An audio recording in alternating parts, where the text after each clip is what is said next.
السلام علیکم ورحمۃ اللہ وبرکاتہ۔ ویڈیو کو دیکھنے سے پہلے ہمارے چینل کو سبسکرائب کریں اور ہمارے چینل سے جڑنے کے لیے بیل آئیکن پر پریس کریں۔ سامعین حضرات، ایک بار پھر حاضر ہوں آپ کی خدمت میں ایک نئی ویڈیو کے ساتھ۔ دارالعلوم دیوبند کا فتویٰ تراویح کے متعلق۔ بسم اللہ الرحمن الرحیم۔ کرونا وائرس کو لے کر پورے ملک میں جو لاک ڈاؤن نافذ ہے وہ اب 3 مئی تک کر دیا گیا ہے، اور اسی میں رمضان المبارک کا مہینہ آ گیا ہے۔ مسلمانوں کے لیے انتہائی خیر و برکت اور رحمت خداوندی کا مہینہ ہے، اور اس بابرکت مہینے میں تقریباً ہر مسلمان ذوق و شوق سے زیادہ عبادت خداوندی اور صدقات و خیرات کرنے میں حصہ لیتا ہے۔ اس لیے ملک میں جاری لاک ڈاؤن اور اس سے بیدار شدہ حالات کے تناظر میں ماہ رمضان سے متعلق اہم امور ہندوستان کے مسلمانوں کو درج ذیل ہدایات دی جاتی ہیں۔ سب مسلمانوں سے گزارش ہے کہ ملک و ملت کی مفاد میں ان ہدایات پر عمل کریں۔ اس میں سے پہلا نمبر ہے رمضان کا روزہ۔ رمضان کا روزہ اہم ترین رکن فریضہ ہے۔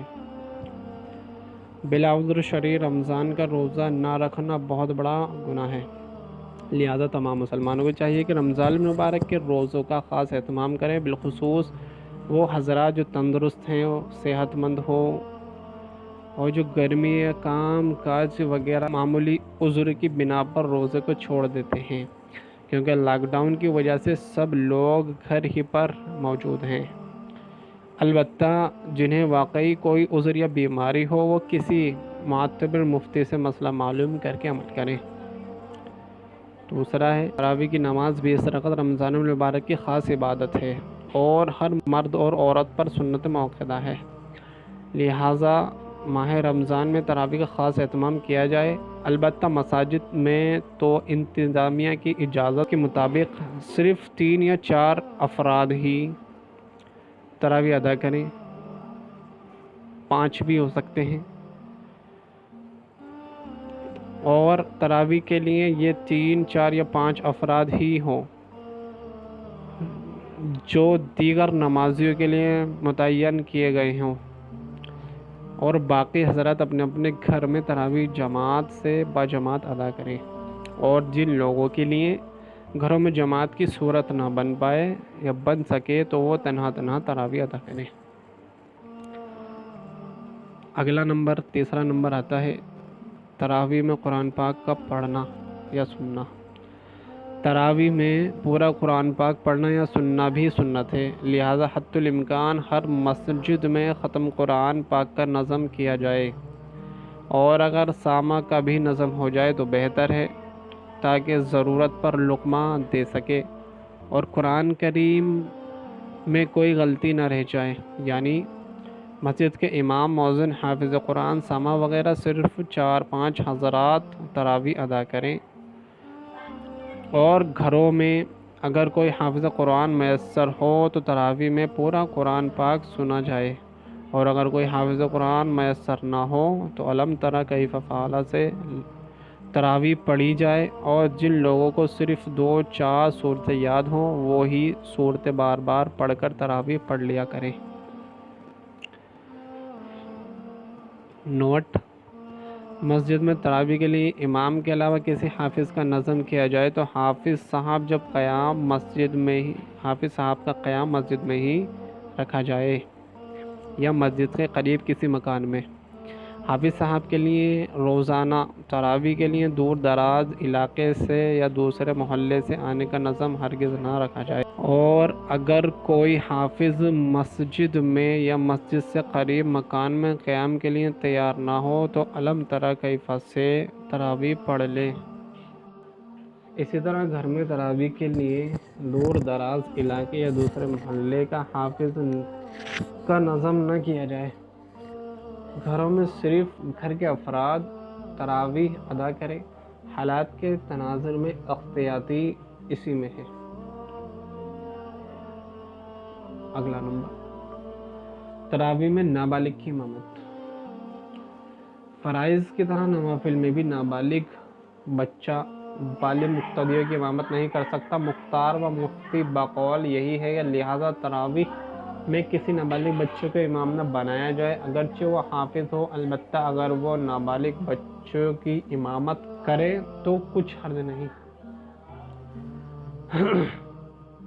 اگلا ہے تراویح میں قرآن کریم دیکھ کر پڑھنا۔ تراویح یا کسی بھی فرض یا نفل نماز میں قرآن کریم دیکھ کر پڑھنا احناف کے نزدیک درست نہیں، اور اس سے نماز بھی فاسد ہو جاتی ہے۔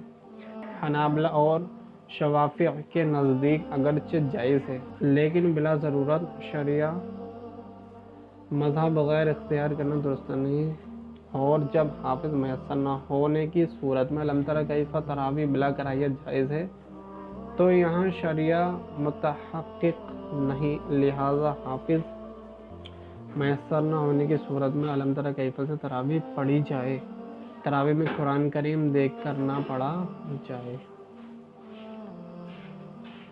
مسجد کے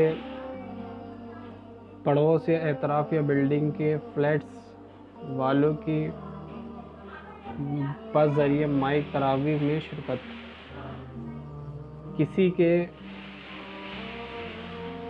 پڑوس یا اطراف میں یا بڑی بلڈنگ کے مختلف فلیٹس میں جو لوگ رہتے ہیں، وہ بذریعہ مائک مسجد یا کسی دوسرے فلیٹس کی نماز پنجگانہ یا تراویح میں شرکت کی کوشش نہ کریں، کیونکہ اس کی اکثر صورتوں میں اقتدار درست نہیں ہوتی، بلکہ سب لوگ اپنے اپنے گھروں یا فلیٹس میں مختصر افراد کے ساتھ نماز پنجگانہ اور تراویح ادا کریں۔ اگلا حرمین شریفین یا کسی بھی مسجد کے لائیو نماز پنجگانہ جمعہ یا تراویح میں شرکت۔ حرمین یا شریفین یا کسی بھی مسجد کے لائیو نماز پنجگانہ جمعہ یا تراویح میں دور دراز علاقوں سے یا کسی بڑے راستے، میدان یا مکانات وغیرہ کے فصل کے ساتھ اقتدار درست نہیں، لہذا کسی لائیو نماز میں شرکت نہ کرے۔ اگلا ہے تراویح میں صرف 6 یا 10 دن میں ختم قرآن نہ کیا جائے۔ بعض مساجد یا گھروں میں تراویح میں 6 یا 10 دن میں ختم قرآن کا اہتمام ہوتا ہے، جس میں عام طور پر 1.5-2 گھنٹے کا وقت لگتا ہے، اور موجودہ حالات کے تناظر میں زیادہ وقت کے لیے لوگوں کا اکٹھا ہونا مناسب نہیں، لہذا جن لوگوں کو تراویح میں ختم قرآن کا موقع ملے وہ یومیہ تراویح میں صرف 1 یا سوا پارہ کا معمول بنائیں، 3 یا 5 پارے کا معمول نہ بنائیں۔ اگلا حافظ خاتون کا عورت کو تراویح پڑھانا۔